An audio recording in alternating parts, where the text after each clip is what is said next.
Вы хотите заказать натяжные потолки, но никогда еще этого не делали? Тогда это видео для вас. Привет, с вами Крюковы, и мы продолжаем ремонт нашей однокомнатной квартиры, и как видите, мы натянули потолки. В этом видео расскажу, о чем прежде всего должны подумать хозяева квартиры, чтобы не ломать дров. А как же замерщики, спросите вы?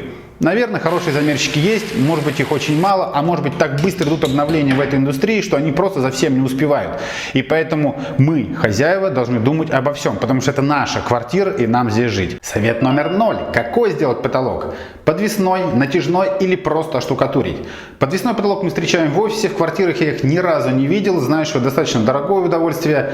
Просто оштукатурить при кажущейся простоте таких потолков это очень и очень сложно, потому что представьте себе, большое пространство нужно выровнять под яичко. Он шпаклюется, грунтуется, красится и так далее и тому подобное. Работа очень сложная и, соответственно, дорогая. Главный плюс этих потолков, на мой взгляд, что это дорого и богато. А еще то, что он якобы дышит. Но, честно говоря, я никогда не встречал дышащую бетонную плиту. Если вы встречали, напишите в комментариях, где она дышит, пойдемте вместе посмотрим. Мы выбираем натяжные потолки, потому что это просто, дешево и удобно. Почему это удобно? В первую очередь из-за электропроводки. Вся электропроводка делается по потолку и затем скрывается натяжным потолком. Во-вторых, не дай бог вас зальют соседи сверху, на всякий случай постучу по дереву. Этот потолок устойчив к затоплению. Приезжает мастер, сливает воду, высушивает потолок, и он опять становится идеально ровным, таким же, каким и был. В-третьих, этот потолок хорошо отмывается. Если вы как-то его запачкали, его можно помыть любым моющим средством. И в-четвертых, это цена. Потолок квартиры в 30 метров нам обошелся в 20 тысяч. А штукатурный потолок будет стоить гораздо дороже. Совет номер 1. Где найти мастера? Я на это вам скажу. Ищите и обрящите. Открывайте интернет, открывайте объявления и выписывайте телефоны мастеров. Также не забываем нашу русскую традицию, спрашиваем у знакомых, потому что знакомые нам посоветуют всегда самое лучшее. Главное, не забудьте заключить договор, чтобы вас не кинули, как это случилось с нами. И вот в этом видео я подробно об этом рассказываю. Помните, что самый неграмотно составленный договор лучше, чем отсутствие его. Мы пригласили мастера по знакомству, и он нам насчитал 350 рублей за метр, и за всю квартиру у нас обошлось 20 тысяч. Открываю интернет, крупная фирма, и смотрю, цена 180 рублей за метр. То есть моя квартира должна стоить меньше 6 тысяч. Ну плюс закладные, светильники. Ну я подумал, что 6 тысяч плюс на все про все еще добавим там 1004 и за десятку мы сделаем. Но не тут-то было. Приезжает замерщик и нам насчитывает, внимание, 24 тысячи. Меня сразу насторожило, когда замерщик спросил, а кто будет делать проводку? Я сказал, что естественно вы. Проводка же основная сделана, провод-то лежит на потолке, надо просто подключить. Да, но провод один, а лампочки 3. Кто доведет до каждой лампочки проводок? И тут я подумал, что, по-моему, 10 тысячами я не обойдусь. Ну, естественно, 24 тысячи как с куста. Замерщик, естественно, сразу предложил заключить договор, на что я сказал, извините, мне нужно посоветоваться с женой. Давайте лучше с вами созвонимся. Неприятное чувство какое-то у меня в душе в момент было. Кстати, напишите в комментариях, а у вас есть такое чувство неудобства, когда приходится отказывать бесплатному замерщику? Вот, по-моему, этим очень серьезно пользуются эти фирмы, нашим чувством неудобства. Вроде как какая-то работа сделана, вроде приятный парень, а мы вынуждены ему отказать. После того, как я отказал замерщику крупной фирмы, мне через 2 или 3 дня позвонила менеджер из этой фирмы и спросила, будем ли мы делать заказ. Я сказал, что нет. Нашли дешевле? Я сказал, да. А за сколько, если не секрет? Я говорю, за 20. Окей, мы вам сделаем за 19. Будете заказывать? Я не люблю такой способ торговли. Я считаю это нечестно и непорядочно. Какой материал выбрать? Ткань или ПВХ? Давайте сравним. По внешнему виду они мало чем отличаются. Только специалист увидит, какие у вас потолки, тканевые или ПВХ. Стоят они сейчас одинаково, поэтому вы можете выбирать любой материал. Раньше нам говорили, что тканевые потолки они более экологичные, что они, дескать, лучше дышат. Но это не так. Нити производят из полиэстера и пропитывают полиуретаном для большей прочности. Поэтому они мало чем отличаются от потолков ПВХ. ПВХ потолки держат воду, и поэтому если вас, не дай бог, зальют, этот потолок превратится в такой воздушный шарик, наполненный водой.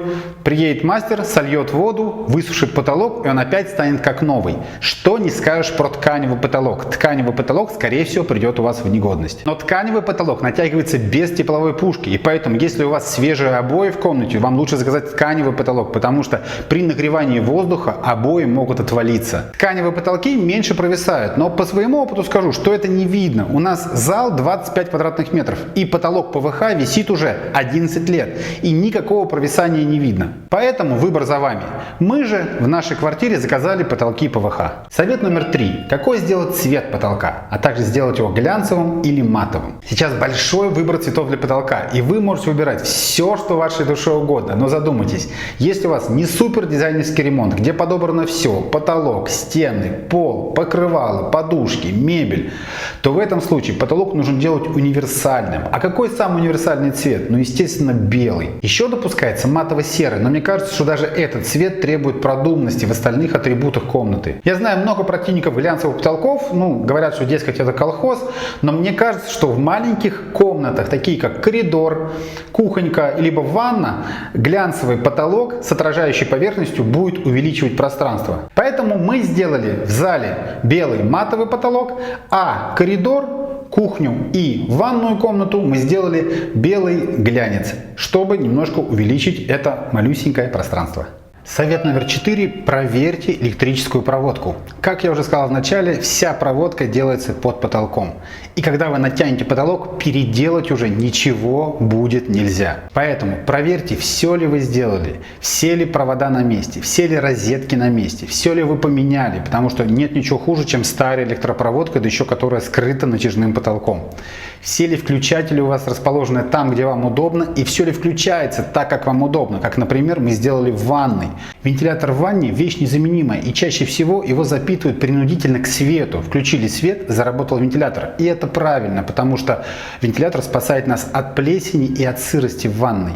Но мы сделали отдельный включательный вентилятор, потому что иногда, принимая ванну, хочется отдохнуть, порелаксировать, и вот этот шум вентилятора, он мешает.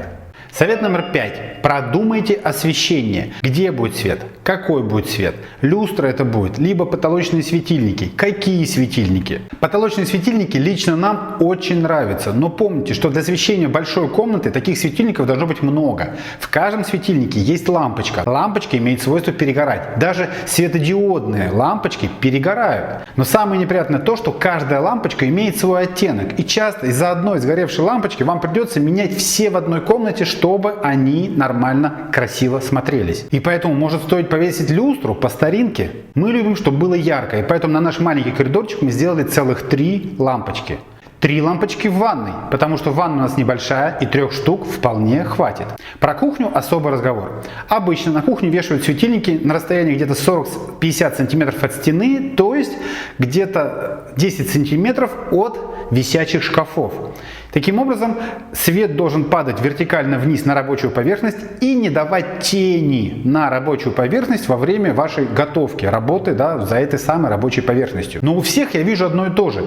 Кухня недостаточно освещена, рабочая поверхность не освещена, тень все равно присутствует. И самое неприятное, что и кухня не освещена, потому что лампочки сдвинуты в сторону, сдвинуты к стене, и они не дают полного освещения на кухне. Выход из положения есть, просто делается дополнительная подсветка рабочей поверхности. К тому же у нас холодильник становится в ряд с кухней, и получается, что крайний светильник будет светить непосредственно на холодильник сверху, потому что холодильник шириной 60 сантиметров, а светильник должен быть от стены 40 или 50 сантиметров. То есть это получается очень-очень неудобно. И мы решили поступить по-другому. Мы сделали ряд ламп, 3 лампочки посередине окна. Они получились практически посреди кухни. Таким образом свет у нас равномерно разливается по всему пространству. И над обеденным столом мы делаем отдельный плафон, который будет одновременно и освещать обеденную зону, и создавать уют.